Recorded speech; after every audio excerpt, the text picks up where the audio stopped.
কাদের কাদের বিয়ে হয়েছে একটু হাত তুলুন তো। কীর্তনে যেমন প্রেম আছে সেরকম রস আছে। আপনারা কেউ হাত তুললেন না কেন বলুন তো? এখন তো আর বিয়ে হয় না, হ্যালো আর গেল না, কি বলছেন? সকালবেলায় হ্যালো আর বিকেল বেলায় গেল। আচ্ছা কিছু মনে করবেন না, এইদিকে এইদিকে তাকাবেন, খুব মজা আছে কীর্তনে কিন্তু। এইদিকে বাচ্চাদের শব্দ বন্ধ করুন। কি বললাম মায়েরা? বিয়ের কথা বললাম না? আচ্ছা বিবাহ মানে কি? বিশেষভাবে ভার বহন করা। কিন্তু একজনকে জিজ্ঞেস করুন বিবাহ মানে কি, বলছে বিপদ বাড়ানো হলো। আমাদের ওখানে একটা ছেলে 18 অজ্ঞান বিয়ে করেছে, আমাদেরই ভাইয়ের মতো। ওকে জিজ্ঞেস করলাম, হ্যাঁ রে তোর বিয়েতে ভালো গাড়ি করিস নি, অ্যাম্বুলেন্স আসছে কেন? বলছে দাদা এবার তো অসুস্থ হবো তাই অ্যাম্বুলেন্সে চেপে বিয়ে করতে শুরু করলাম। বাড়ি ওকে জিজ্ঞেস করলাম তোর স্ত্রীর বয়স কত? বলছে আমার 25 ওর 32। বললাম তোর 25 ওর 32 কেন? বলছে এখনকার মেয়েরা তো স্বামীর নাম ধরে ধরে ডাকে, ওই জন্যে আমরা দুজন যদি রাস্তাতে যাই, যদি স্বামীর নাম ধরে ডাকে, আমার নাম ধরে ডাকে, বলে এই তাপস, আমি বলবো যে কোনো অসুবিধা নেই, আমার চাইতে 7 বছরের বড় ডাকা, অসুবিধা নেই। মায়েরা এখনকার মেয়েরা স্বামীর নাম ধরে ডাকে, আপনাদের এখানে ডাকে না? না এখানেও ডাকে?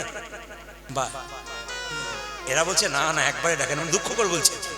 অনেকে না না যা করে বাড়ি না গেলে বুঝবেন না। ও মায়েরা, আমার মায়ের বয়স ছিল 80 বছর। এই যে দেখাবেন, আমার মা বাবাকে কোনদিন নাম ধরে ডাকিনি। কি বলতো? শুনছো প্রদীপের বাবা? আমার দিদির নাম ছিল দুর্গা, শুনছো দুর্গার বাবা? এটা বলতো। আবার আমার কাকিমা, তিনি বেঁচে আছেন, শুনলে চমকে যাবেন, তিনি আবার প্রায় 65 বছর বয়স। তিনি বললেন প্রদীপ তুই তো গুরুমন্ত্রে কথা বলিস, তো গুরুমন্ত্র নিয়ে নেবো। গুরুদেব এসছে, গুরু বাবাকে ডাকলাম, মানে বাবা মন্ত্র দিয়ে দিন কাকিমাকে। কাকিমা মন্ত্র নিয়েছে, মন্ত্র নেবার সময় গুরু বাবা বলেছে এক কাজ করো। বা বলে কি? গুরুমন্ত্র জপ করবো, মহামন্ত্র জপ করো। জানবেন আপনারা যে গুরুমন্ত্র জপ করবার আগে কিন্তু মহামন্ত্র জপ করতে হয়। আর যে গুরুমন্ত্র জপ করবেন গুরুকে আগে স্মরণ করতে হয়, তবে গুরুমন্ত্র জপ করতে হয়। গুরু বিনা যে জন গোবিন্দ ভজে সে পাপী নরকেতে মাঝে। খুব মাথায় রাখবেন, সংসারে চলার পথে আপনি ধর্মকর্ম করছেন, উল্টো পাল্টা করবেন, আপনার হবে না। আপনাকে ব্যায়াম শিখতে হবে আইনে, বেআইন শিখলে আপনার রোগ হয়ে যাবে। আর যে আইনে শেখেন আপনি রোগ মুক্ত হবেন। সেরকম ধর্ম করবেন, লাইনে করবেন, বেলাইন হলে কিন্তু আপনার আরো দুঃখ বেড়ে যাবে। আইনে এই জন্য কীর্তন শুনতে আসতে কেন?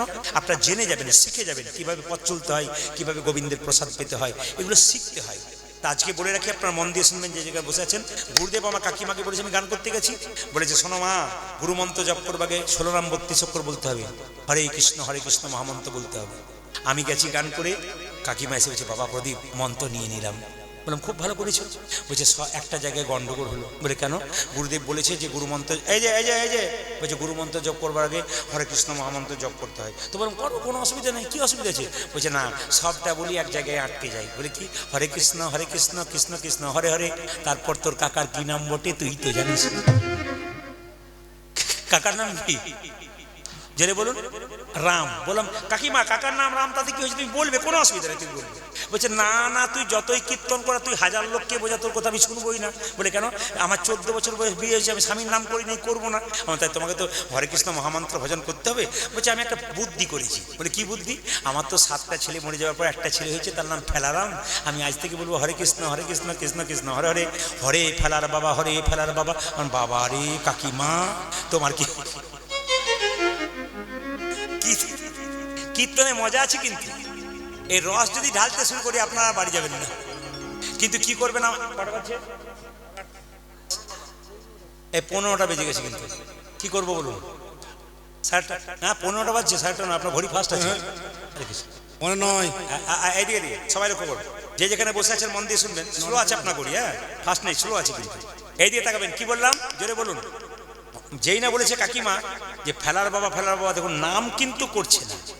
এইদিকে আমরা, হ্যাঁ তোর স্ত্রীর বয়স 32 আর তোর 25 কেন? বলছে আর একটা কারণ আছে। বলে কি?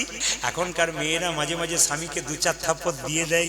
যদি আমাকে দেয় বলবো আমার চাইতে 7 বছরের বড়, দিয়েছে, কোনো অসুবিধা নাই, কোনো অসুবিধা নেই। আচ্ছা মায়েরা, এই যে বিয়ে করতে যাই, কিছু মনে করবেন না, এটা কিসের মালা? জোরে বলুন, জোরে বলুন, কিসের মালা? রজনীগন্ধা। এর ফাঁকে ফাঁকে কি আছে জোরে বলুন? গোলাপ। আচ্ছা মালা বদল করবার সময় আকন্দ ফুলের মালা থাকে, আর এই মালাটা মাঝে মাঝে বদল হয় মন্দিরে। তো দেখুন সবাই তাকান, এই গোলাপটা থাকে কেন? একটা কারণ কি বলুন তো? গোলাপ কাঁটাতে জন্মায়। আসলে গোলাপটা গলায় দিয়ে বলতে চাইছে স্বামী স্ত্রীর মধ্যে মাঝে মাঝে ঝঞ্ঝাট হবে, মাঝে মাঝে মানে একটু খোটাখুটি হতে পারে, ঠোকাঠাকি। কিন্তু গোলাপ যেমন কাঁটাতে জন্ম, গোলাপ যেমন প্রেমের ভালোবাসা একটা রঙিন জিনিস, যতই ঠোকাঠুকি হোক আর একটু ঝগড়া হোক, গোলাপের মতো রঙিন যেন ভালোবাসা আমাদের হয়ে যায়। শিক্ষা আছে। এই যে মালাতে রজনীগন্ধা ফুল, বলছে এই মালাতে যত ফুল সব তোমার গলায় দিলাম। তার মানে কি, আমার আত্মীয়, এই ফুলগুলো হলো আমার আত্মীয়, আমার আত্মীয়ের দায়িত্ব তোমার গলায় দিলাম। আর তোমার মালাতে যত ফুল তোমার আত্মীয়, আমি আমার দায়িত্ব নিলাম, আমার আত্মীয়ের দায়িত্ব তুমি নিলে। সত্যি কি মেয়েরা আত্মীয়ের দায়িত্ব নেয়? যখন দেখবেন শ্বশুর বাড়ির কেউ আসে তখন বলে যে বৌমা আমার বাবার বাড়ি থেকে আসছে, বাবা আজকে যা কোমরে ব্যথা, দেখবেন বলে না মায়েরা। আর যখন বলে যে আমার বাবার বাড়ি থেকে কেউ আসছে, কি বলছো তুমি, আজকে তুমি কি হাটে কি আছে সব পাকা গিন্নি হয় না। আমি একটা প্রমাণ দেখেছিলাম, একবার বন্ধুর বাড়ি গিয়েছিল বর্ষাকালে, বন্ধুর স্ত্রী গেছে ভোজ বাড়িতে, এর বন্ধু ফোন করছে ওর স্ত্রীকে, শুনছো আমার বন্ধু 2 বছর পরে এসছে, এসো বাড়ি তাড়াতাড়ি, লুচি করতে হবে, সবজি করতে হবে। তখন ওখান থেকে বলছে আপনি যে ফোনে ফোন করছেন তার এখন অনেক দূরে আছে আর কি, সুযোগ পাওয়া যাচ্ছে না, আউট অফ সার্ভিস। মানে বুঝতে পারছেন তো, নিজেই বলছে আর কি। তার মানে কিছু করবেন না। না, আপনারা খুব লক্ষ্মী মেয়ে, আপনারা অবশ্যই করবেন, ভালো করবেন। তবে শেষ কথা একটি বলে যায়, যে যেখানে বসে আছেন এই কথাটি শেষ বলে কিন্তু আমি লীলাতে চলে যাই। আচ্ছা মায়েরা, আজকে কীর্তন করতেছে যে বাড়িতে আমার বাসা, এরা সবাই জানে না, এরা এখানে সেই উদ্বোধন চলছিল, তারপর আপনাদের ওই দান চলছিল। আমি আরে ঘুমাচ্ছি, একটি ছেলে আমার পায়ে গিয়ে সুসুরি দিচ্ছে, 26 বছর বয়স। তা আমি দেখলাম পায়ের ওপরে কি চাপলো, দেখলাম না কিছু চাপেনি, ওখানে সুসুরি দিচ্ছে। মানে দাদা জাগুন, দাদা জাগুন। বললাম কি হলো? দাদা আপনার কাছে তাবিজ আছে। তাবিজ কিসের গো? বলছে তাবিজ মানে মাদুলি। বলে কেন? মানে আমার স্ত্রী না বিয়ের পর আমার দিকে ভালো করে তাকায় না খালি। আমি বললাম তোমার বিয়েতে ক্যামেরাম্যান ছিল? বলছে 2টো ছিল, ওই বেটারাই গন্ডগোল করেছে। আমি বলে দিই আপনাদেরকে, সবাই তাকান এদিকে, দেখবেন মালাবদ, এই যে এই যে এই যে এই দিকে, বাবা রে এর আবার দেখো শুনতেই পাচ্ছে না এত লোক, তাহলে মাইকের সাউন্ড নেই বোধ হয়, কিন্তু শুনতে পাচ্ছে না কেন? সবাই তাকান, কি বললাম মায়েরা? মালা বদল যখন হয় তখন কাপড় ঢাকা দেওয়া হয় না? জোরে বললো হ্যাঁ না না। যখনই দেখবেন মালা বদল হয়, মেয়েটি যখন স্বামীকে মালা পরায়, আর একটা দেখবেন বিয়ের আগে কি ঢাকা হয়, চোখে বলুন কি ঢাকা দেয়, জোরে বলুন। আচ্ছা এতজন বিয়ে করেছেন, কান ঢাকা দেওয়া হয় কেন? আর বলবেন না তখন ঢাকা নিয়ে ফেলেছি আর আমার মনে না। না না, প্রাণ ঢাকা অর্থ আছে, এগুলো এত সোজা নয়, অর্থ আছে। বিয়ে তো করে গেলেন, কিছু বুঝলেনই না, তা বললে হবে না। এবার যারা বিয়ে করবে তারা বুঝতে পারে প্রাণ ঢাকা কেন দেওয়া হয়। প্রাণ হচ্ছে যোগমায়া, প্রাণটি সরিয়ে মেয়েটি স্বামীর মুখ দেখবে, আর স্ত্রী স্বামীর মুখ দেখবে, স্বামী স্ত্রীর মুখ দেখবে, এ হচ্ছে যোগমায়া।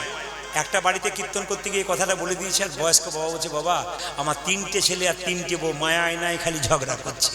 বললাম কি করে করবে, পান ঢাকা দেবার আগে রাস্তাতে কতবার দেখা হয়ে যাচ্ছে না, কি বলছেন?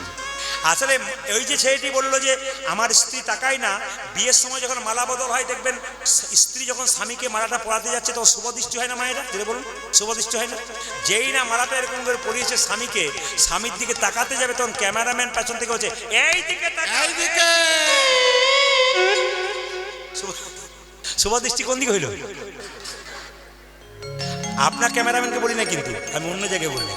যেরকম রাধা রানী কি, শ্যাম সুন্দর কি, মায়েরা সুদামার বিয়ে হয়ে গেল, স্ত্রীর নাম কি? বসুন্ধরা। সুদামার বাড়িতে দিনের পর দিন অভাব হলো কেন? গুরু অভিশাপ লেগে গেল। প্রতিদিন সুদামার স্ত্রী গোবিন্দের পুজো করে কিন্তু ফুল ধুই না,